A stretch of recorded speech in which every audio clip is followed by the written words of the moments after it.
প্রতি বছর যেই পরিমাণ বৃষ্টি হয় তার 10% উপরে হয় এই বৈশাখ জ্যৈষ্ঠ মাসে গ্রীষ্মকালে। এইবার অন্যান্য সময়ের তুলনায় বৃষ্টির হার অতি কম, যার কারণে গরমের মাত্রাটা অনেক বেশি। তাহলে ইনি কি বললেন যে গরম বেশি পড়ার কারণ বৃষ্টি হয় না। কি হয় না একটু জোরে বলেন? বৃষ্টি হয় না।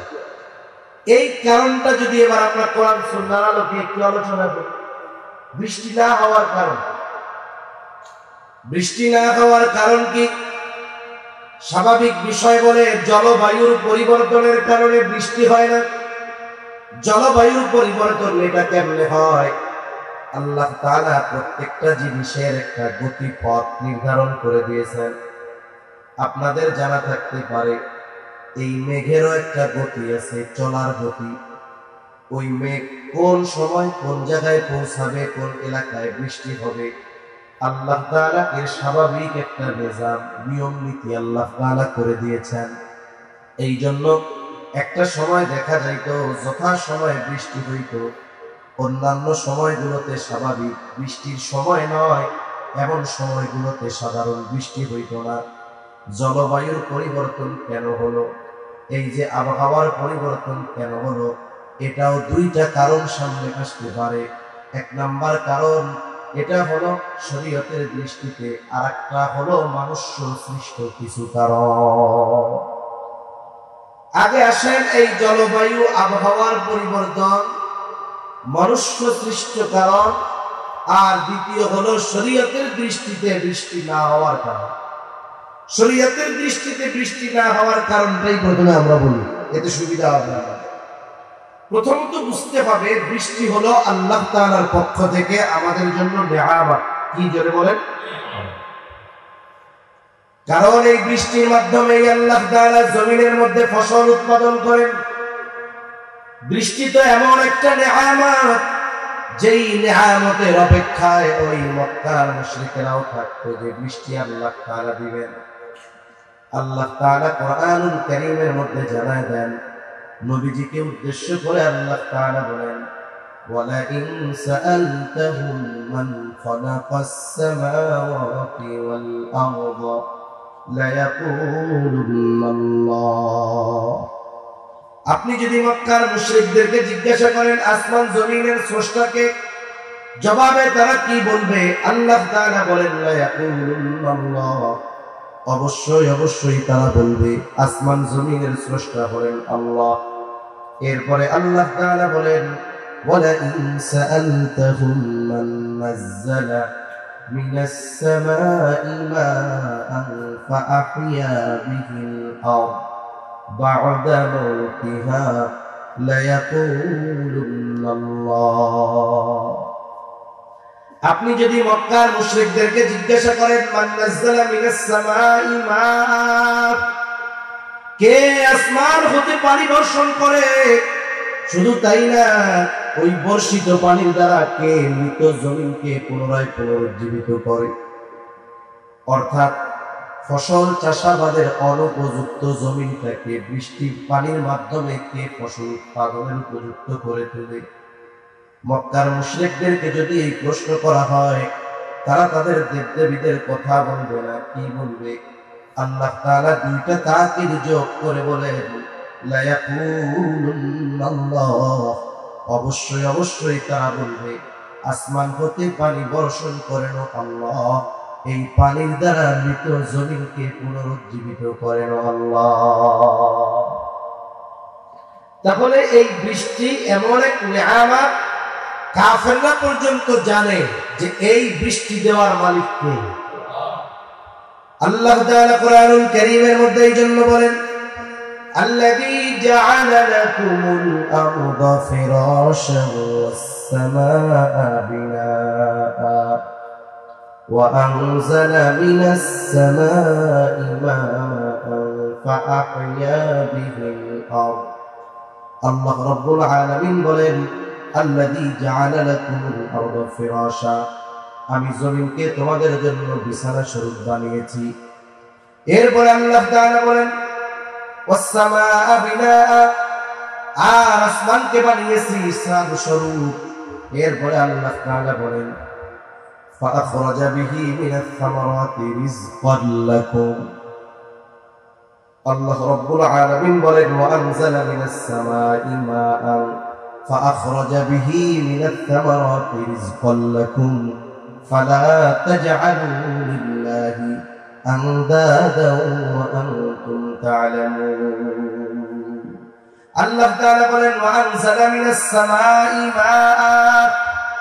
এরপরে আল্লাহ তাআলা কি করেন বলে আমি আসমান হতে পানি বর্ষণ করি। এর দ্বারা কি হয় فأخرج به من الثمرات رزقا لكم। ওই বৃষ্টির পানির দ্বারা তোমাদের জন্য রিজিক ফলমূল এইগুলোকে আমি আল্লাহ উৎপাদন করি, উৎপন্ন করি। তার মানে বৃষ্টি যদি একেবারে না হয় এই জমিন অনুর্বর হয়ে যাবে, ফসল হবে না, মানুষের রিজিকের ব্যবস্থাও হবে না। তারপরে এই বৃষ্টির মধ্যে আল্লাহ তাআলা আমাদের জন্য রিজিক রেখে দিয়েছেন। এই বৃষ্টি আমাদের জন্য আল্লাহ তাআলার পক্ষ থেকে বড় একটা নিয়ামত। এই বৃষ্টি হচ্ছে না, আমাদের গরমে কষ্ট হইতে। মুরব্বীরা অনেকে হয়তো আছেন, ওনাদের সময়ও সূর্য দিক দিয়ে উঠতো, পশ্চিম দিকেই ডুবতো, কিন্তু তখন তো এত গরম অনুভূত হইতো না। এখন কেন এরকম হচ্ছে? জলবায়ুর পরিবর্তন কেন হলো? একথাও আল্লাহ তাআলা কোরআনুল কারীমের মধ্যে বলেন যাহারাল ফাসাদু ফিল বাররি ওয়াল বাহরি বিমা কাসাবাত আইদিন নাস লিয়ুযীকাহুম বা'দাল্লাযী আমিলু লাআল্লাহুম ইয়ারজিউন। আল্লাহ রাব্বুল আলামিন বলেন জলে স্থলে যত বিপর্যয় সব এটা মানুষের হাতের কামাই, সব এটা মানুষের উপার্জন। এটা আমরা উপার্জন করেছি আমাদের কর্মের মাধ্যমে। যেমন একটা প্রবাদ আছে, যেমন কর্ম তেমন ফল। আমরা যেমন কর্ম করেছি ওই রকম প্রতিদান আমাদের জন্য আসতেছে। এই জন্য এই যে জল এবং স্থলে যত বিপর্যয় দেখা যায়, জলে হয় কি বলে জলোচ্ছ্বাস হয়, ভূমিকম্প সুনামি হয়, তারপরে আয়লা হয়, নাইলা হয়, প্লাবনে এলাকার পর এলাকা ভাসায় নিয়ে যায়, বন্যা হয়। স্থলে কি হয় বলে অতি খরা হয়, অতি বৃষ্টি হয়, অনাবৃষ্টি হয়, ভূমিকম্প হয়। এই ধরনের জল এবং স্থলে যত বিপর্যয় আসে আল্লাহ তাআলা বলেন সব হলো মানুষের নিজের কর্মফল। বিমা কাসাবাত আইদিন নাস, মানুষ এগুলো সব হাত দ্বারা উপার্জন করেছে। তার মানে মূল কথা যে এগুলো হওয়া কেন বলে এগুলো আমাদের কর্মফল, ঠিক কিনা বলে? এই মন্দ কর্মের ফলাফল স্বরূপ জল এবং স্থলে বিপর্যয় দেখা যায়। এই মন্দ কর্ম সাধারণত দুই ভাবে হয়। একটা হলো শরীয়তের দৃষ্টিকোণ থেকে মন্দ কর্ম, আর একটা হলো মানুষ সৃষ্ট মন্দ কর্ম। প্রথমে আসেন শরীয়তের দৃষ্টিতে মন্দ কর্ম কোন কারণ, যার কারণে বৃষ্টি হয় না। মন্দ কর্মের তো অভাব নাই। মানুষ যখন বিভিন্ন পাপাচারের মধ্যে লিপ্ত হয় আল্লাহ তাআলা বিভিন্ন ভাবে তাদেরকে শাস্তি দেন। এই জন্যই আল্লাহ তাআলা বলেন তাদের কর্মফল হলো জল স্থলের বিপর্যয়। এই জন্য আল্লাহ তাআলা এই ছোটখাটো বিপর্যয় দিয়ে কি চান বলে লিয়ুযীকাহুম বা'দাল্লাযী আমিলু লাআল্লাহুম ইয়ারজিউন।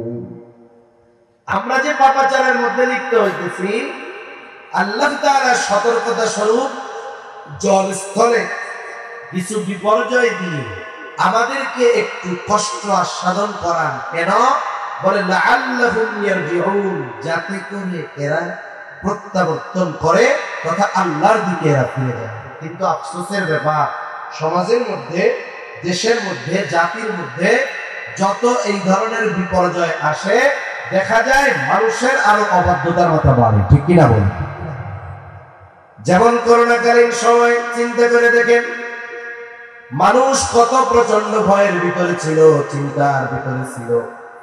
অনেক সময় আমরা ভাবতাম হয়তো করোনার পরে মানুষের মধ্যে আমলগত পরিবর্তন আসবে, চারিত্রিক পরিবর্তন আসবে, কিন্তু কি দেখলাম করোনাকে কেন্দ্র করে আরো অনেকে মানুষের উপরে জুলুম আরো বাড়িয়েছে, ঠিক কিনা বলেন?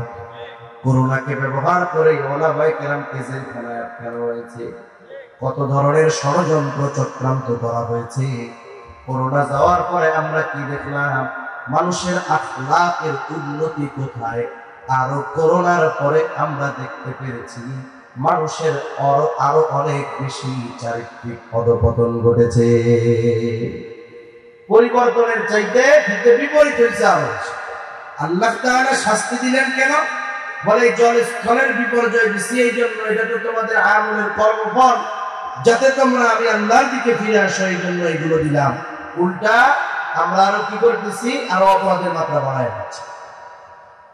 এর দ্বারা কি বোঝা যায়?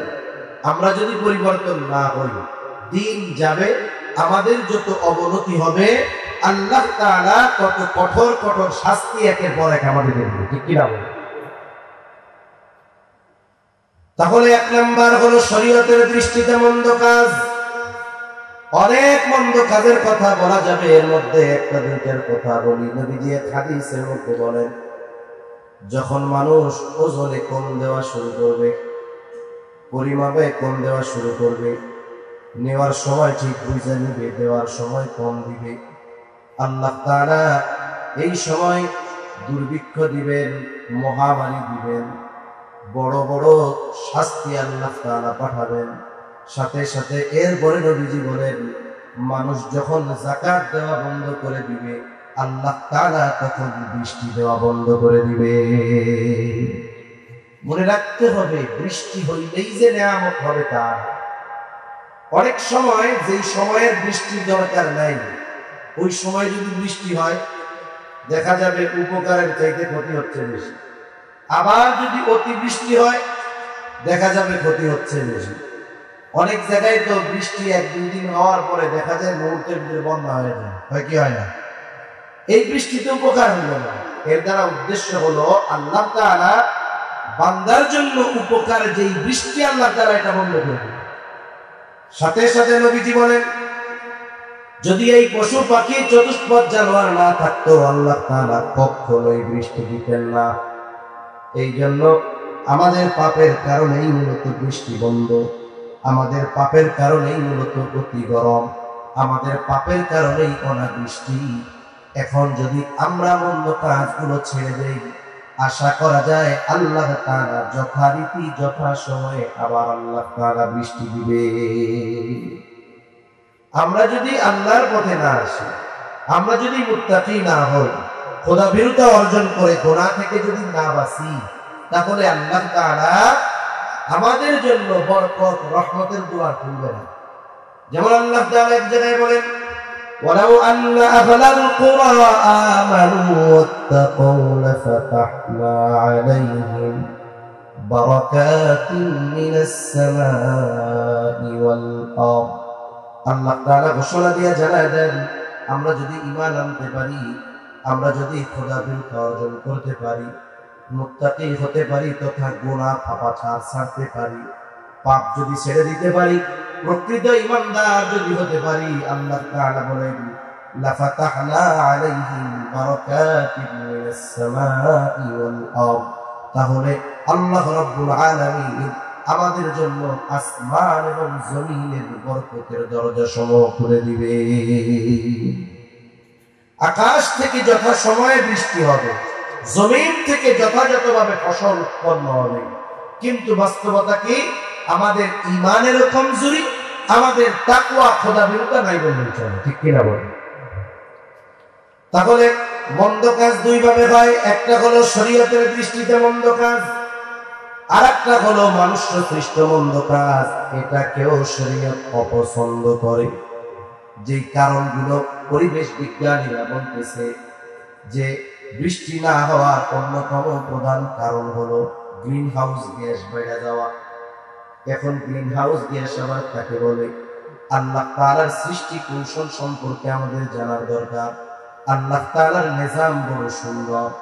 এই যে সূর্যটা আমরা দেখি, এই সূর্যের আলো সরাসরি দুনিয়ার জমিনে আসে না, একেবারে জমিন থেকে নিয়ে 10,000 থেকে 15,000 মিটার পর্যন্ত, জমিন থেকে নিয়ে 10 থেকে 15 কিলোমিটার পর্যন্ত বিভিন্ন বাতাস গ্যাস আল্লাহ রাব্বুল আলামিন রেখে দিয়েছেন। আর এইগুলো কাজ করে ছাঁকনি ফিল্টারের কাজ করে। এই গ্যাসগুলোকেই বলে গ্রিন হাউস গ্যাস। এই গ্যাসের কাজ কি? বলে সূর্যের আলো যদি সরাসরি পৃথিবীতে আইসা পড়তো তাহলে পৃথিবী বসবাসের উপর অনুপযুক্ত হয়ে যাইত, মানুষ গরমে টিকতে পারতো না।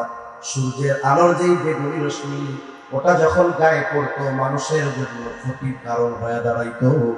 এই যে 10-15 কিলোমিটার যে একটা স্তর আছে বাতাসের স্তর, ওইগুলো হলো ফিল্টারের কাজ করে, ছাঁকনির কাজ করে।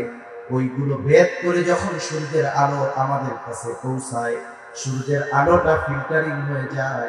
এই দুনিয়ার জমিনে যখন সূর্যের আলো পড়ে ওটা আমাদের জন্য উপকারী ভিটামিন ডিতে পরিণত হয়ে যায়। ওই সূর্যের আলো যদি সরাসরি এসে গাছ-গাছালির উপরে পড়তো এগুলা বাঁচতো না, একেবারে মরুভূমি হয়ে যেত। আবার যদি এইগুলো না থাকতো রাতের বেলায় কি হইতো জানেন? গোটা পৃথিবী শীতল হয়ে যেত, একেবারে -ডিগ্রি গরম হয়ে যেত। এজন্য আল্লাহ তাআলা আমাদের সুবিধার্থে এই 10 থেকে 15 কিলোমিটার পৃথিবীর শুরু থেকে নিয়ে, জমিন থেকে নিয়ে, ভূপৃষ্ঠ থেকে নিয়ে আকাশের দিকে গোটা পৃথিবীর চারদিকে এইভাবে প্রায় 10 থেকে 15 কিলোমিটার পর্যন্ত একটা লেয়ার আছে, বাতাসের লেয়ার, বিভিন্ন গ্যাস আছে। এখন কি হয়? এইগুলোর কারণে মূলত তাপ বাড়ে কমে। কেমনে? একটা উদাহরণ দিলে বুঝতে সহজ হবে। কঠিন লাগতেছে না তো আপনাদের? কিছু জিনিস আমাদের জানার দরকার, তাহলে আমরা বুঝতে পারবো। এখন কথা হইল এই গ্যাসগুলোর মধ্যে কি কি গ্যাস আছে? কিছু আছে জলীয় বাষ্প, শুধু বাতাস, কিছু আছে কার্বন ডাই অক্সাইড, কিছু আছে মিথেন গ্যাস। এরকম কিছু গ্যাসের সমন্বয় এইভাবে প্রায় 15 কিলোমিটার ব্যাপী আল্লাহ তাআলা এক স্বচ্ছ কুদরতি ফিল্টার আল্লাহ রেখে দিয়েছেন। সুবহানাল্লাহ। এখন এর নাম গ্রিন হাউস কেন? গ্রিন হাউস নাম হওয়ার কারণ হলো পৃথিবীর কিছু দেশ আছে যেই জায়গায় 12 মাস শীতকাল। মনে রাখতে হবে সূর্যের আলো বিহীন, সূর্যের তাপ বিহীন কোন উদ্ভিদ, গাছ, ফসল জন্ম নিতে পারে না। সূর্যের আলো দরকার, সূর্যের আলো ছাড়া হয় না। শীত প্রধান দেশ, সেইখানে তো সূর্যের আলো অল্প সময় থাকে। আবার শীত যখন থাকে সূর্যের আলোর প্রখরতা, তাপ কম থাকে। ওই সমস্ত দেশে এক ধরনের কাঁচের, স্বচ্ছ কাঁচের ঘর বানানো হয়। ওই ঘর এমন ভাবে বানানো হয় যে কোনো বাতাস বাইরে থেকে ভেতরেও ঢুকে না, আবার ভেতর থেকে বাইরেও যাইতে পারে না। এভাবে এয়ার টাইট করে দেওয়া হয়। এইবার সূর্যের আলো যখন ওই কাঁচের ঘর দিয়ে ভেতরে ঢুকে, ওই ভেতরটা বড় উত্তপ্ত হয়ে যায়, গরম হয়ে যায়। এইবার ওই জায়গায় ওরা শীতকালের যে দেশগুলো শীত প্রধান দেশ, ওরা শাকসবজি এগুলো চাষ করে। সূর্যের আলোর তাপটাকে দীর্ঘ সময় ধরে রাখে। যখন ভেতরে গরম হয় সূর্যের আলো পড়ে আর ওই যে কাঁচ দিয়ে ঘেরা তাপটা বের হয়ে ছড়ায় দিতে পারে। যেমন একটা উদাহরণ, আপনাদের অনেকের বাড়িতে বিল্ডিং আছে না ভাই? বিল্ডিং আছে, রান্নাঘর আছে। মনে করেন কোন মা বোন যদি একেবারে দরজা জানালা সব আটকিয়ে রান্না করে, গরম কত হবে? 45-50 ডিগ্রি গরম হয়ে যাবে। কিন্তু যদি সব চারদিকে খোলা থাকে, দরজা জানালা থাকে, তাহলে ওইখানে স্বাভাবিক গরম কম লাগবে। কেন? বলে তাপটা ছড়ায় যাইতে পারতেছে। আর গরম কেন লাগে? বলে তাপটা আটকে আছে, ছড়াইতে পারতেছে না, এই জন্য গরম। ঠিক কিনা বলেন? অথচ রান্না হচ্ছে তাপ এক, কিন্তু তাপ যদি ছড়ায় যাইতে পারে গরম কম লাগে, তাপ যদি না ছড়াইতে পারে গরম তাহলে কি লাগে? বেশি লাগে। এই গ্যাসগুলো হলো ছাঁকনির মতো, ফিল্টারের মতো। এগুলো থাকলে উপকার, না থাকলে ক্ষতি। তবে বেশি হইলে ক্ষতি, একেবারে না থাকলেও ক্ষতি। এখন এই গ্রিন হাউস কেন বলা হইল? বলে এইগুলা হতো যেহেতু স্বচ্ছ গ্যাস, পৃথিবীর বুকে যখন সূর্যের আলো পড়ে সবকিছু গরম হয়। যেখানেই আলো পড়ে ওই জায়গাটাই সূর্যের থেকে তাপ শুষে নেয়। সূর্য যখন ডুবে যায় তখন সমস্ত বস্তু তাপকে ছেড়ে দেয়। কিন্তু অসুবিধা হলো ওই গ্রিন হাউস গ্যাসের ফিল্টারের ছাঁকনিগুলো যখন বন্ধ হয়ে যায় তখন আর তাপ ছড়াতে পারে না। রাতের বেলাও তখন গরম বেশি অনুভব হয়। এখন ওই গ্রিন হাউস গ্যাস ইফেক্ট এটা বেশি হয়ে গেলে সমস্যা। এখন গ্যাস বেশি হয় কেন? এই যে গ্যাসগুলো বেশি হইয়া জমিনটা এত গরম থাকে কেন? এর কারণ হলো বলে কার্বন ডাই অক্সাইড বেশি মাত্রায় থাকার কারণে গ্রিন হাউস গ্যাস ইফেক্ট এর প্রভাব পড়ে আর গরম বেশি হয়। যে গ্যাসগুলো আছে একেবারে জমিন থেকে নিয়ে 15 কিলোমিটার পর্যন্ত, এর মধ্যে কার্বন ডাই অক্সাইড প্রায় 60%, প্রায় 60 ভাগ কার্বন ডাই অক্সাইড। কথাগুলো বুঝতে হয়তো কঠিন হবে, কিন্তু বোঝার দরকার আছে। কার্বন ডাই অক্সাইড কোনটা? সাধারণভাবে আমরা কি বুঝি? শ্বাস যেটা নেই এটা অক্সিজেন, যেটা ছাড়ি এটা কার্বন ডাই অক্সাইড, বিষাক্ত গ্যাস। আমরাই যে শুধু কার্বন ডাই অক্সাইড ছাড়ি তা না, বায়ু দূষণের মাধ্যমে কার্বন ডাই অক্সাইড ছড়ায়। এই যে বড় বড় কলকারখানা, ফ্যাক্টরি, ইটের ভাটা আপনারা দেখতে পান, এই যে ধোঁয়া উড়ে, এগুলাও বিষাক্ত গ্যাস, কার্বন। গাড়ি চলে, পেট্রোল পড়ে, ডিজেল পড়ে, গ্যাস পড়ে, এগুলার থেকে যে ধোঁয়া বের হয় এগুলোও সব কার্বন ডাই অক্সাইড। এগুলো যখন ওই কার্বন গুলার সাথে আরো মিশে যায় তখন ছাঁকনিগুলো বন্ধ হয়ে যায়। এখন কি হয়? গরমটা ছড়াতে পারে না, তাপটা ছড়িয়ে যেতে পারে না। এই জন্য গরমের কালে বেশি গরম অনুভব হয়। মনুষ্য সৃষ্ট কারণ এইগুলো। গাছ কেটে ফেলা। গাছ কি করে? বলে গাছ কার্বন ডাই অক্সাইড শোষণ করে, অক্সিজেন ছাড়ে। গাছ যখন কমে যাবে, স্বাভাবিক কার্বন ডাই অক্সাইড নেওয়ার বস্তু কমে গেল, অক্সিজেন ছাড়ার বস্তু কমে গেল, তখন আমাদের বিভিন্ন শ্বাস প্রশ্বাসের রোগ হয়, কারো ফুসফুসের কষ্ট হয়, অক্সিজেন সংকট হয়। এজন্য মনুষ্য সৃষ্ট কারণ কি? বলে এই যে অতি মাত্রায় কলকারখানা, গাছগাছালি কেটে ফেলা, বায়ু দূষণ করা, এগুলোর মাধ্যমে মূলত কার্বন ডাই অক্সাইড বাড়ে আর এর কারণে জমিনের মধ্যে তাপ বাড়তে থাকে। ঠিক কিনা বলেন? সংক্ষেপে অল্প কথা শেষ, বেশি সময় কথা বলবো না। এখন আসলে এগুলা থেকে প্রতিকার পাওয়া যাবে কেন? গরম বাড়ার কারণ দুই ভাবে জানলাম, শরীরী দৃষ্টিকোণ থেকে, মনুষ্য সৃষ্ট কর্ম থেকে। এখন আসেন আমরা কিভাবে বাঁচতে পারি, কি করলে এই গরম তাপমাত্রা কমে যাবে, আল্লাহ তাআলা আবহাওয়াকে আমাদের জন্য স্বাভাবিক বানায় দিবে, এটাও আমরা দুই ভাবে জানবো। প্রথমত কোরআন সুন্নাহর আলোকে। এক নাম্বার বিষয় যেটা করতে হবে বৃষ্টির জন্য, শীতলতার জন্য, প্রথমত আমাদেরকে নিঃসন্দেহে পবিত্র কোরআনুল কারীমের দিক নির্দেশনা অনুযায়ী পরিপূর্ণভাবে ইসলামের মধ্যে আমাদের দাখিল হতে হবে। আল্লাহ তাআলা কোরআনুল কারীমের মধ্যে বলেন, ইয়া আইয়ুহাল্লাযীনা আমানু দুখুলু ফিস-সিলমি কাফা ওয়া লা তাত্তাবিউ খুতুওয়াতিশ শাইতান ইন্নাহু লাকুম আদুউম মুবিন। আল্লাহ রাব্বুল আলামিন বলেন, হে ইমানদারেরা, তোমরা পরিপূর্ণভাবে ইসলামের মধ্যে অন্তর্ভুক্ত হয়ে যাও। উদখুলু ফিস-সিলমি কাফা, পরিপূর্ণভাবে ইসলামের মধ্যে তোমরা দাখিল হয়ে যাও, অন্তর্ভুক্ত হয়ে যাও। ওয়া লা তাত্তাবিউ খুতুওয়াতিশ শাইতান, তোমরা শয়তানের পদাঙ্ক অনুসরণ করো না। ইন্নাহু লাকুম আদুউম মুবিন, শয়তান তোমাদের জন্য হলো প্রকাশ্য দুশমন। এখন কথা হইল ইসলামের ভিতরে পরিপূর্ণ কেন অন্তর্ভুক্ত হতে হবে? বাস্তবতা হলো ইসলাম যেমন পরিপূর্ণ জীবন ব্যবস্থা, আমরা যদি ওই পরিপূর্ণ জীবন ব্যবস্থার আলোকে আমাদের জীবন চালাতে পারি, আল্লাহ তাআলা তাহলে আমাদেরকে পরিপূর্ণ নিয়ামত দান করবে। আমরা যতক্ষণ ইসলামের মধ্যে পরিপূর্ণ প্রবেশ না করব, ততক্ষণ পর্যন্ত আল্লাহ তাআলার পক্ষ থেকে পরিপূর্ণ নিয়ামত আসবে কেন আসবে না? আল্লাহ তাআলা কোরআনুল কারীমের মধ্যে বলেন, আল-ইয়াওমা আকমালতু লাকুম দীনাকুম ওয়া আতমামতু আলাইকুম নি'মাতি ওয়া রাদিতু লাকুমুল ইসলাম দীনা। আল্লাহ তাআলা কোরআনুল কারীমের মধ্যে বলেন, আজকে আমি তোমাদের জন্য তোমাদের দ্বীনকে পরিপূর্ণ করে দিলাম। আল-ইয়াওমা আকমালতু লাকুম দীনাকুম, আমি তোমাদের জন্য তোমাদের দ্বীনকে পরিপূর্ণ করে দিলাম। বিদায় হজে আরাফার ময়দানে নবীজির কাছে আল্লাহ তাআলা এই ফরমান পাঠায় জানায় দিলেন যে আজকে আমি তোমাদের জন্য তোমাদের দ্বীনকে পরিপূর্ণ করলাম।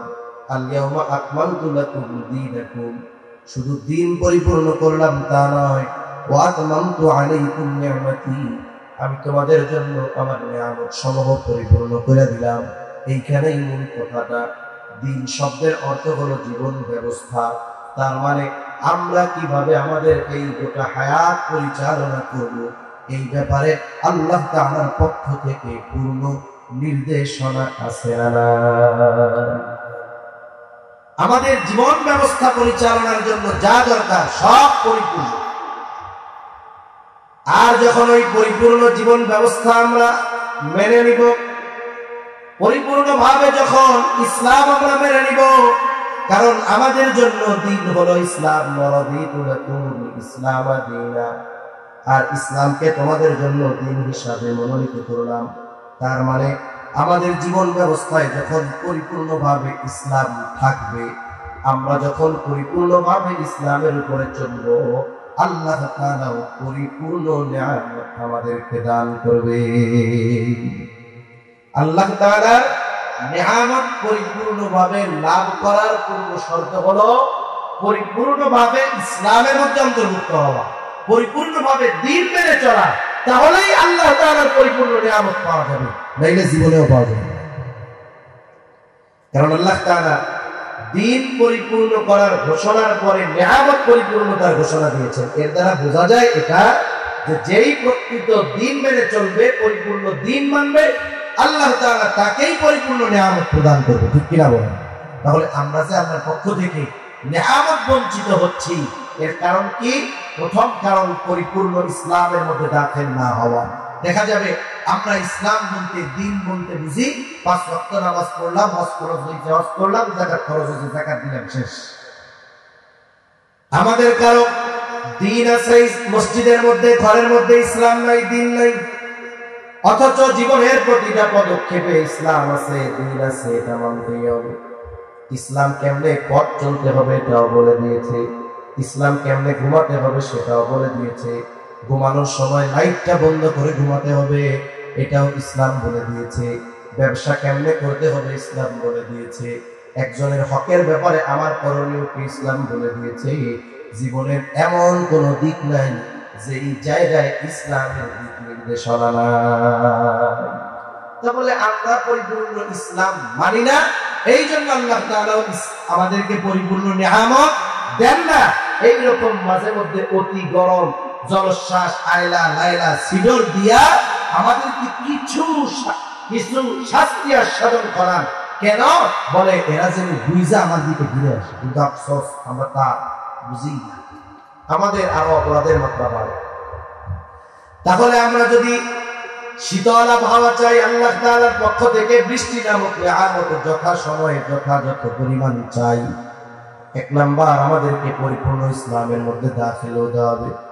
2 নাম্বার, বৃষ্টি যদি না হয়, আমল নবীজি শিখিয়ে দিয়েছেন সালাতুল ইস্তিসকার আমল করতে হবে। আফসোসের ব্যাপার, এই যে সালাতুল ইস্তিসকা অনেক জায়গায় আদায় করতেছে, আবার অনেক মুসলমান নামধারী আধুনিক মডারেট মুসলমান ওরা এটা নিয়ে পুরস্কার করতেছে, বলে আবহাওয়াবিদরা বলছে বৃষ্টি হবে না, অন্য নামাজ পড়ে বৃষ্টি দেওয়া, বৃষ্টি হোক আর না হোক, শরীয়তের যেহেতু একটা দিক নির্দেশনা আছে, আল্লাহর কাছে বলার নির্দেশনা আছে, আল্লাহর কাছে বলতে অসুবিধা আছে কোন? আমরা নামাজ পড়বো, আল্লাহ তাআলা চাইলে দিবে, না চাইলে আমি দিব। আবার অনেক জায়গায় দেখলাম অনেকে এটারে একটা ট্রেডিশন বানায় আছে। কিরকম? বলে অমুক মসজিদের লোকজন পড়লো, আমরা না পড়লে হয় না, ইজ্জত থাকে, আমরাও পড়ি। এই কাম করে কি আল্লাহর কাছ থেকে বৃষ্টি পাওয়া যাবে? যাবে না।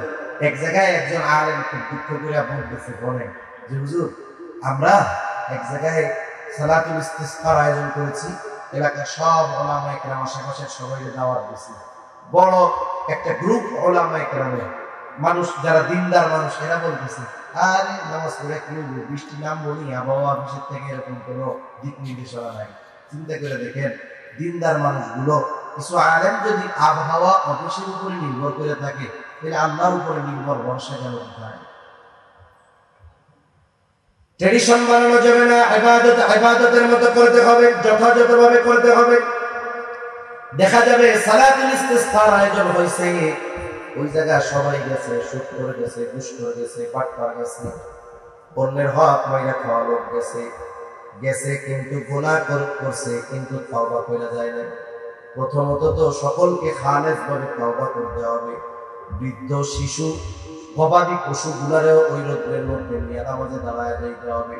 কিন্তু দেখা যাবে আমরা যারা নামাজের মধ্যে অংশগ্রহণ করতেছি, অনেক পাপী আছে, তাওবা করে নাই, ক্ষমা চায় নাই, মাফ চায় নাই, ওই ব্যক্তিও নামাজীদের সাথে গিয়ে নামাজ আদায় করতেছে। কিন্তু প্রথম শর্ত কি? যারা যাবে সকলকে খালেস ভাবে তাওবা করতে হবে, গুনাহ থেকে মাফ চাইতে হবে। যেমন মুসা আলাইহিস সালামের সময় বৃষ্টি হয় না, পয়গম্বর মুসা আলাইহিস সালাম মানুষদেরকে নিয়ে সালাতুল ইস্তিসকা আদায় করবে, এখন নামাজ তো পড়ছে, বৃষ্টি হয় না। আল্লাহ তাআলা মুসা আলাইহিস সালামকে জানায় দিলেন, এইখানে যারা আছে এদের মধ্যে একজন গুনাহগার আছে, পাপী আছে, যার কারণে বৃষ্টি হচ্ছে না। মুসা আলাইহিস সালাম জানায় দিলেন যে তোমাদের মধ্যে একজন আছে পাপী, যার কারণে বৃষ্টি হচ্ছে না। এইবার লোকটার মধ্যে চিন্তা ভয় চলে আসছে। সে আল্লাহ তাআলার কাছে বলতেছে, আল্লাহ রে, এতকাল আমার গুনাহ গোপন রেখে দিলেন, আজকে যদি আমার গুনাহ মানুষের সামনে ফাঁস হয়ে যায়, লজ্জিত হয়ে যাব। ওই লোকটা দিলে দিলে আল্লাহ তাআলার কাছে খালেস তওবা করলো। এইবার আল্লাহ রাব্বুল আলামিন ওই যে বৃষ্টি হইতেছে না, এই লোকটাও যখন তওবা করলো, ওই জামাতে আর কোনো গুনাহগার নাই, সব তওবা করছে খালেস ভাবে। আল্লাহ তাআলা এই কারণে তাদের উপরে যথাযথ পরিমাণ বৃষ্টি আল্লাহ দিয়ে দিল। এই জন্য ট্রেডিশন বানাইলে হবে না। ইবাদতকে যদি ইবাদতের মতো না করা হয়, ওই ইবাদত আল্লাহর কাছে কবুল হবে না, ওই ইবাদতের দ্বারা ফায়দা পাওয়া যাবে না। তখন কি হবে? তখন ইসলাম বিদ্বেষীরা এগুলো নিয়ে মজা করবে, ঠিক কিনা বলেন? এই জন্য যে কোনো জিনিস করার আগে বিজ্ঞ উলামায়ে কেরামের তত্ত্বাবধানে পরামর্শ সাপেক্ষে সুন্দরভাবে বিষয়গুলো করা দরকার। আবার আফসোস লাগে, দেখেন অনেক জায়গায় দেখলাম সালাতুল ইস্তিসকার অনুমতিও দিতে চায় না। খুব ফলাও করে প্রচার হলো ঢাকা ইউনিভার্সিটির মধ্যে সালাতুল ইস্তিসকা হবে। আমরাও চিন্তা করলাম যাক হোক, কিন্তু একদিন পরে দেখা গেল আবার ঘোষণা, অনাকাঙ্ক্ষিত কারণে সালাতুল ইস্তিসকা সম্ভব নয়। আসলে বিষয়টা হলো ঢাকা ইউনিভার্সিটির মধ্যে ইসলাম পালন এটা কঠিন হয়ে দাঁড়াইছে।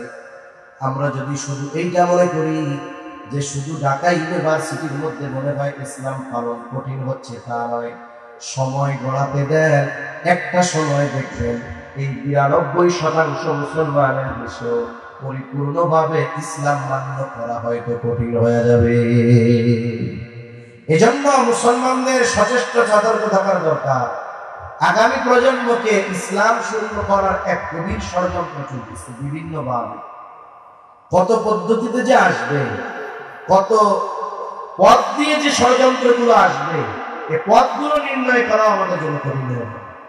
কিছু কিছু সময় পাঠ্যপুস্তকের মধ্যে গল্প ঢুকায় দেয়। যেমন গল্প তো অনেকগুলাই আছে, সবচাইতে বেশি প্রসিদ্ধি যেটা লাভ করেছে শরীফ শরীফার গল্প। আফসোস লাগে, একজন মূর্খ মানুষ যে লেখাপড়া জানে না, ওরেও যদি গল্পটা বুঝায় বলা হয়, ও বুঝবে যে এই গল্পের মধ্যে ষড়যন্ত্র আছে, ঠিক কিনা বলে। কিন্তু আমাদের দেশে কয়েকজন বিজ্ঞ লোককে তদন্ত কমিটি করে এই গল্পের কি অসারতা এটা বের করার জন্য দায়িত্ব দেওয়া হয়। এর মধ্যে একজন আলেমও ছিলেন। আমি বুঝলাম না, যেগুলো আওয়াম ওগুলো নাইলে বাটপা, ওগুলো নাইলে ইসলাম বিদ্বেষী, কিন্তু একজন আলেম তার চোখে এই গল্পের মধ্যে কোনো অসারতা মনে পড়েনি। এই জন্য পাঠ্যপুস্তকে গল্পটাকে বহাল রেখে দিয়েছে। এটার দ্বারা আমাদের সন্তানদেরকে গভীর এক ষড়যন্ত্র করে ইসলাম বিমুখ করার, সমকামী করার এবং লাজ লজ্জা অশ্লীলতার প্রচার প্রসার করা এবং আমাদের সন্তানদেরকে এক অনৈতিক পরিবেশের মুখোমুখি ঠেলে দেওয়ার প্রচেষ্টা করতেছে, ঠিক কিনা বলেন? এরপরে কয়েকদিন শুনতেছি স্কুল কলেজের ক্লাস শুক্রবারেও চালু হবে। মনে রাখবেন যে এক এলাকায় শুধু মুহাম্মাদুর রাসূলুল্লাহ আসে নাই, ওই এলাকায় আবু জাহেল ছিল, ঠিক কিনা বলেন? এজন্য চট্টগ্রামে শুধু বুজুর্গ ওলামায়ে কেরামই আছে তা না, এখানে অনেক ইবলিসের খলিফাও আছে, ঠিক কিনা বলেন? শুক্রবারের দিন ক্লাস চালু করে অনেকে বলতে হুজুর অসুবিধা পেতে, অসুবিধা তো আছে। এই জুমার দিন ইসলামের জন্য, মুসলমানদের জন্য একটি গুরুত্বপূর্ণ দিন, ঠিক কিনা বলেন? মানুষ যত কিছুই করুক না কেন, এই জুমার নামাজ মুসলমানদের অন্যতম একটি শেয়ার নিদর্শন।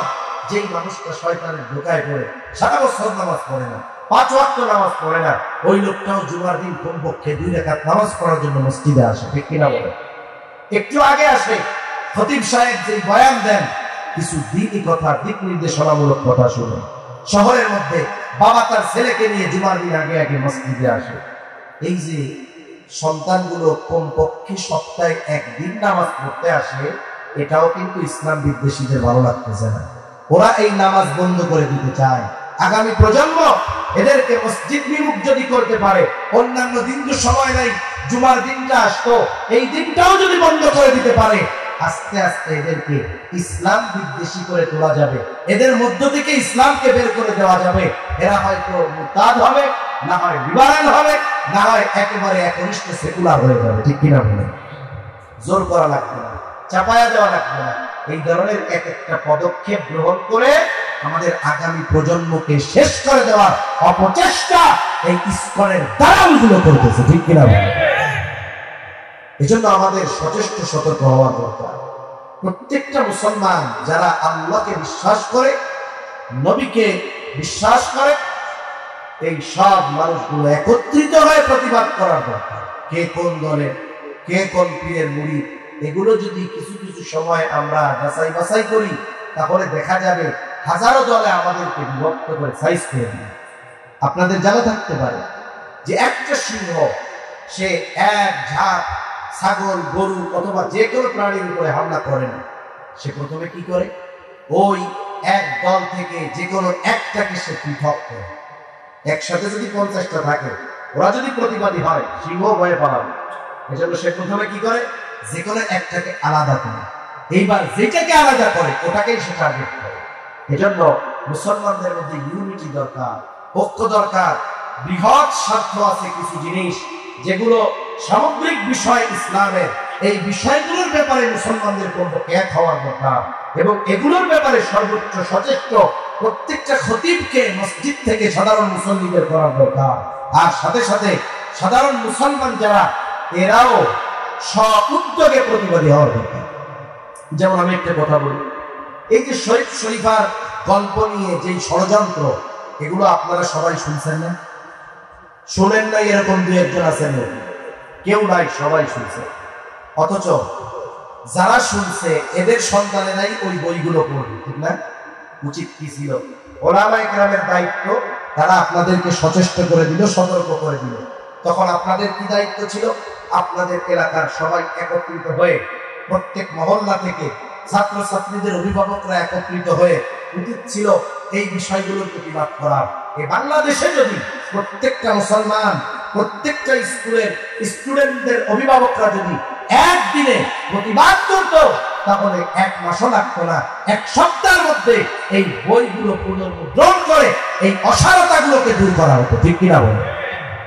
ইসলাম বিদ্বেষীরা কি দেখছে? যে তদন্ত কমিটি গঠন করে রিপোর্ট দিছে কয়েকদিন আগে, এই যে 2-4 মাস, এরা কি দেখছে বলেন তো?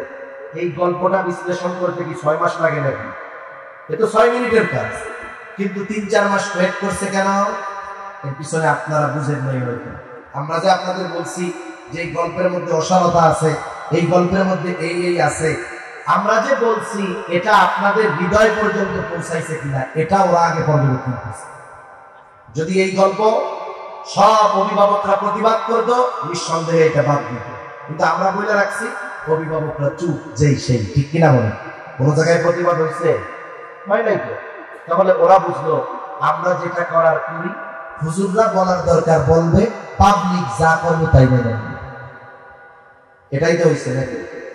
যদি আপনারা সাধারণ মানুষ প্রতিবাদী হইতো, তাহলে দেখতেন এই বই পরিবর্তন হয়ে যেত। কিন্তু আফসোস, প্রত্যেকটা মসজিদের মেম্বার থেকে খতিব সাহেবরা বলেছে, প্রত্যেকটা মাহফিলে, প্রত্যেকটা ওয়াইজ করে এই বিষয়গুলো করেছে, কিন্তু এত বলা আমাদের কর্ণকুহর দিয়ে হৃদয় পর্যন্ত পৌঁছাইতে পারে নাই, যার কারণে আমাদের সন্তানদেরকে যেগুলো পড়ানো হবে ঈমান বিধ্বংসী পড়া আমরা প্রতিবাদী হতে পারি নাই, যার কারণে বই যা আছে গল্প তাই হয়েছে। সামনে দেখবেন শুক্রবারের দিন ক্লাস চালু করতে যদি চায়, যদি করেও দেয়, এই যে আমরা আপনাদের সতর্ক করতেছি, হয়তো মিডিয়ায় শুনবে, তারাও দেখবে, কিন্তু দেখবেন আমরা বলার কাম বলতেছি, সাধারণ মানুষ শোনার কাম শুনতেছে, সরকার যা করার কাম করবে এরা কোনো প্রতিবাদী করবে না।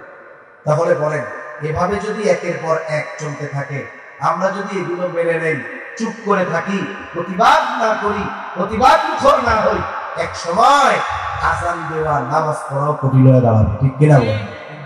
এই জন্য যদি চিন্তা করেন টুপি খুলে নিছে তাতে কি, জামা তো আছে, এখন জামা খুলে নিছে কই তাতে কি, গেঞ্জি তো আছে, গেঞ্জি খুলে নিছে তাতে কি, কই লুঙ্গি তো আছে, এখন লুঙ্গি খুলে নিছে কই তাতে কি, শর্ট প্যান্ট তো আছে।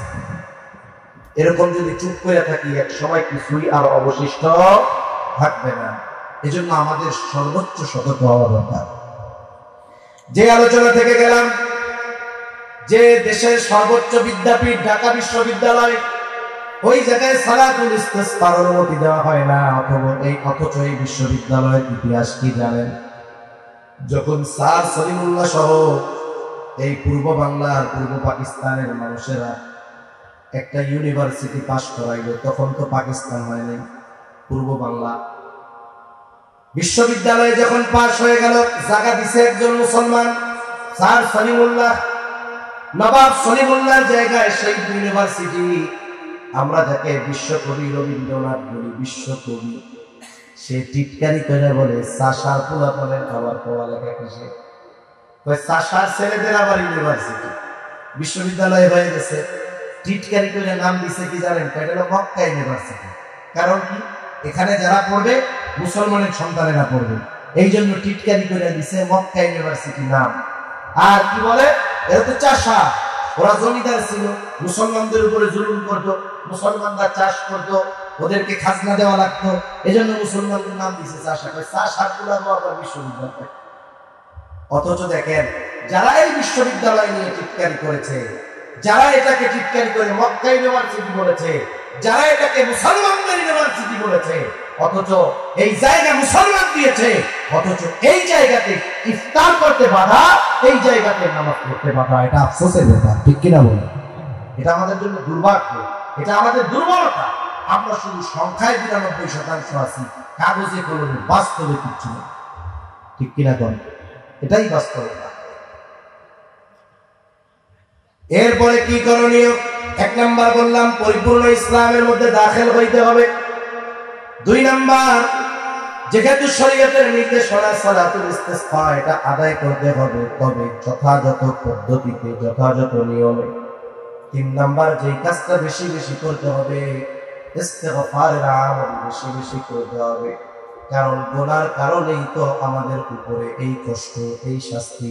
আমরা যদি আল্লাহর কাছে বেশি বেশি ক্ষমা চাই, গুনাহগুলো মাফ করায় নিতে পারি, আশা করা যায় আল্লাহ তাআলা রহমত আর বরকতের দুয়ার আমাদের জন্য খুলে দিবে। ইস্তিগফার হলো অ্যান্টিবায়োটিক। ইস্তিগফার কি? অ্যান্টিবায়োটিক।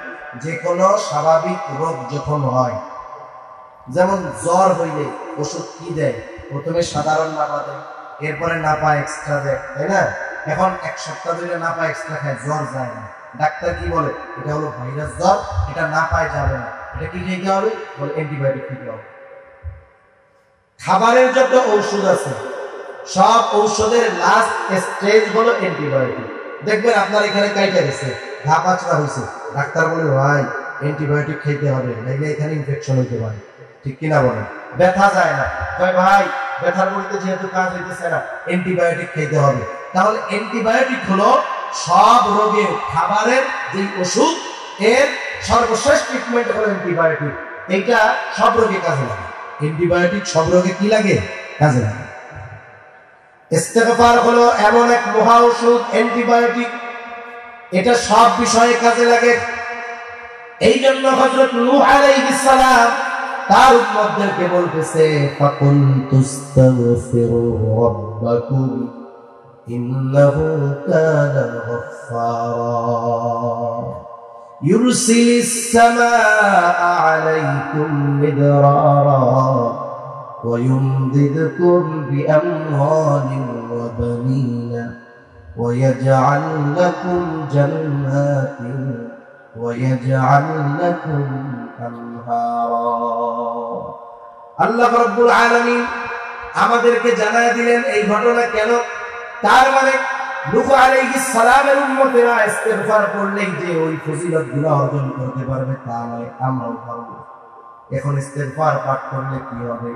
ফাকুল তুস্তাগফিরু রাব্বাকুম, তোমরা তোমাদের রবের প্রতি ইস্তিগফার পাঠ করো, তার কাছে ক্ষমা চাও, তাহলে কি হবে? তোমাদের গুনাহগুলো মাফ করে দিবে।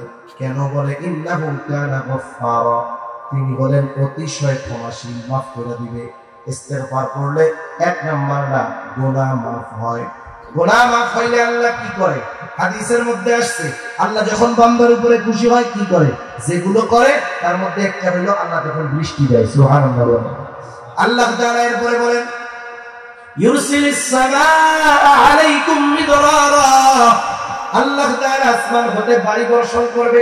আল্লাহ তাআলা ঠিক রাখবেন পানির যথাযথ প্রবাহের উপর অনেক কিছু নির্ভর করে, কিন্তু বাস্তবতা হলো এই আধুনিক সময়ে এসে আমরা আমাদের সুবিধার জন্য পানির প্রবাহকে বাধাগ্রস্ত করে দিচ্ছি, যার কারণে অল্পতেই বন্যা হয়ে যায়। এই যে গতকাল না পরশুদিন জানি দেখলাম সিলেটের জকিগঞ্জে কয়েক ঘন্টা বৃষ্টি হয়েছে, বৃষ্টি হওয়ার কয়েক ঘন্টার মধ্যেই এলাকা প্লাবিত হয়ে গেছে, বন্যা হয়ে গেছে, ছোটখাটো বন্যা হয়ে গেছে। বন্যাগুলো কেন? আল্লাহ তাআলা প্রত্যেকটা তো একটা নিজাম রেখে দিয়েছে। আমাদের দেশে যত নদী আছে, বিশেষ করে বেশিরভাগ নদীর উৎস হলো পাহাড়। পাহাড়ের বৃষ্টি থেকে আস্তে আস্তে নদী হয়, এই নদী গিয়ে মিশে কোথায়? সাগরে। তাহলে ওই যে বৃষ্টি হবে, পানি আসবে, এর স্বাভাবিক প্রবাহ চলমান থাকবে, সমুদ্রে গিয়ে পানি মিশে যাবে। কিন্তু আমরা কি করছি? আমরা আমাদের সুবিধার্থে বড় বড় ব্রিজ বানাইছি, বড় বড় নদীর উপর দিয়ে ব্রিজ হয়েছে, যাতায়াত সুবিধা হয়েছে ঠিক, কিন্তু কি হলো? একটা ব্রিজ হওয়ার কারণে একটা নদী মরুভূমিতে পরিণত হয়ে যায়, নদীর নব্যতা কমে যায়, গভীরতা কমে যায়, যার কারণে কি হয়? চর পড়ে যায়। এখন ওই পাহাড়ি ঢল অনেক হয়েছে, গভীর থাকলে তো পানিটা নিচের দিকে, যখন গভীরতা নাই সমান, পানি এবার দ্রুততার সাথে চতুর্দিকে ছড়ায় পড়ে। এই যে হাওড়ের মধ্যে দিয়ে রাস্তা হয়েছে বিগত 10 বছর, তার আগের বছর বিশেষ করে সিলেটে ভয়াবহ বন্যা হয়েছে। বন্যা হয়েছে কি? এগুলো সব পাহাড়ি ঢলের পানি, সিলেটের ওই পাশে সব পাহাড়, পাহাড়ি বৃষ্টির পানি। এখন বন্যা হয়ে গেল কেন? পানি কিন্তু বেশি সময় আটকে থাকে না। বলে হাওড়ের মধ্য দিয়ে পানি যে সহজে প্রবাহিত হইতে পারত, যখন রাস্তা হয়ে গেছে পানি আর স্বাভাবিক গতিতে যেতে পারে না, আটকে গেছে। ওই যে কিছু সময় যে আটকে থাকছে ওইটুকুতেই প্লাবিত হয়ে গেছে। মনে করেন আপনার ঘর একতলা ডুবে গেছে, 10 দিন ডুবে থাকে নাই, ডুবে থাকছে 5 মিনিট। এই 5 মিনিট যদি আপনার ঘর একতলা ডুবে যায়, তাহলে আপনার ক্ষতি হইতে কি বাকি থাকবে নাকি? এখন আমরা এই মূলত এটাকে নষ্ট করে ফেলেছি। যদি আমরা ইস্তিগফার পাঠ বেশি বেশি করতে পারতাম, আল্লাহ তাআলা পানির প্রবাহ যথাযথভাবে রাখতেন, তাহলে এই যে অবস্থা তাপ প্রবাহ এগুলো থেকে যদি বাঁচতে হয়, 1 নাম্বার ইসলামের মধ্যে পরিপূর্ণ দাখিল হতে হবে। 2 নাম্বার, যেহেতু বৃষ্টি না হলে সালাতুল ইস্তিসকার শিক্ষা আমাদেরকে নবীজি দিয়েছেন, যথাযথভাবে সেটা করতে হবে। 3 নাম্বার, ইস্তিগফারের আমলটা বাড়ায় দিতে হবে। নবীজি সাল্লাল্লাহু আলাইহি ওয়াসাল্লাম বলেন, আল্লাহি ইন্নী লা আস্তাগফিরুল্লাহ ওয়া আতুবু ইলাইহি ফিল ইয়াউমি 100 মাররা। নবীজি সাল্লাল্লাহু আলাইহি ওয়াসাল্লাম বলেন, আমি দৈনিক 100 বার আল্লাহ তাআলার নিকট তওবা ইস্তিগফার করি। আর হাদিসের মধ্যে আসছে দৈনিক আমি 70 বারের অধিক আল্লাহ তাআলার নিকটে তওবা ইস্তিগফার করি। একজন নবী যার আগে পরে সব গুনাহ আল্লাহ মাফ করে দিয়েছেন, সেই নবী যদি এতবার ইস্তিগফার পাঠ করতে পারে, আমরা নিজের একটু প্রশ্ন করব যে আমি আজকে কয়বার ইস্তিগফার করছি? হিসাব করলে দেখা যাবে সপ্তাহে 100 বার হয়। সপ্তাহেও কি 100 বার হয় না? এটা ইস্তিগফারের আমল আমরা বেশি বেশি করি। ছোটটাই বলি আস্তাগফিরুল্লাহ আস্তাগফিরুল্লাহ, আর যদি আরেকটু বেশি পারি আস্তাগফিরুল্লাহ আল আযীম ওয়া আতুবু ইলাইহি, এটাও করতে পারি। সেজন্য ইস্তিগফারের আমল বেশি বেশি করব। এরপরে যেই কাজটা দুনিয়ায় করবো আর একটু বেশি, গরম বেশি পড়ার মূল কারণ বলে 60% কারণ হইল carbon die oxide. Carbon die oxide যদি কমাইতে হয় কি করতে হবে? বলে দূষণ তো সব কমাইতে হবে, সাথে সাথে কি করতে হবে? বলে বেশি বেশি গাছ লাগাইতে হবে। কি লাগাইতে হবে? জোরে বলে। গাছ লাগাতে হবে, কারণ গাছ কার্বন ডাই অক্সাইড শোষণ করে। গাছ লাগানোর ফজিলত এর হাদিস মুসলিম শরীফের মধ্যে বলা। নবীজি সাল্লাল্লাহু আলাইহি ওয়াসাল্লাম বলেন, কোন মুসলমান যদি গাছ লাগায়, এই গাছের ফল যদি কেউ খায় সদকা, পাখি খাইছে বলে সদকা, চুরি করে একজন খেয়ে ফেলছে তাও সদকা, সুবহানাল্লাহ। ওই গাছের দ্বারা যদি কেউ উপকৃত হয় সদকা, ছায়ায় বসতে সদকা, কোনো অসুবিধা নেই, কিয়ামত পর্যন্ত সে সওয়াব পাইতে থাকবে। এই জন্য আমরা বেশি বেশি বেশি বেশি গাছ লাগাবো, বাড়ির ফাঁকা জায়গাগুলোতে গাছ লাগাবো। এগুলো আমাদের অক্সিজেন দিবে, কার্বন ডাই অক্সাইড সে টেনে নেবে। এই জন্য বিজ্ঞানীরাও পরীক্ষা করে দেখছেন, যেই সমস্ত এলাকায় গাছ বেশি সেই সমস্ত এলাকায় তুলনামূলকভাবে তাপ প্রবাহ কম, তাপ কম, গরম কম। যেই সব এলাকায় গাছ কম সেই সব এলাকায় তুলনামূলকভাবে তাপ বেশি। এজন্য গাছ লাগাবো। আমি রাস্তার পাশে একটা ফলজ গাছ লাগাই না, আম গাছ লাগাই না, নিয়ত করে লাগাবো, সরকার নিয়ত। পাইলে আমি কিছু খাইলাম তো খাইলাম, যদি না পাই পাখি যদি খাই সওয়াব হবে কি হবে না? একজন যদি চুরি করে খাইও ফেলে, আগে থেকে অ্যাডভান্স মাফ করে দিল যে সে খায়, খাক, চুরি করে নিবে, খাবে, যা সদকা। তাহলে কি সে খাইলো সদকা। এখন ওই ছায়ায় একজন এসে বসলো, বলে কি হবে? বলে সদকা। এই গাছ লাগানোর ফজিলত অনেক, এজন্য আমরা বেশি বেশি গাছ লাগাবো। সামনে বর্ষার মৌসুম আসতেছে, এই সময়টাতে আমরা গাছ লাগাবো। আর কোরআন এবং হাদিসের আলোকে এই মুসিবত থেকে বাঁচার যে আমলগুলো বললাম, বিশেষ করে বেশি বেশি ইস্তেগফার পাঠ করা, এই আমলগুলো আমরা বেশি বেশি করবো ইনশাআল্লাহ। করবো তো? আল্লাহ তাআলা আমাদের সবাইকে কথাগুলো বুঝবার তৌফিক দান করুক। আমরা যদি আমাদের নিজেদেরকে পরিবর্তন করে ফেলি, তাহলে আল্লাহ সুবহানাহু ওয়া তাআলা সব কিছু নিজাম ঠিকমতো দিয়ে দিবেন।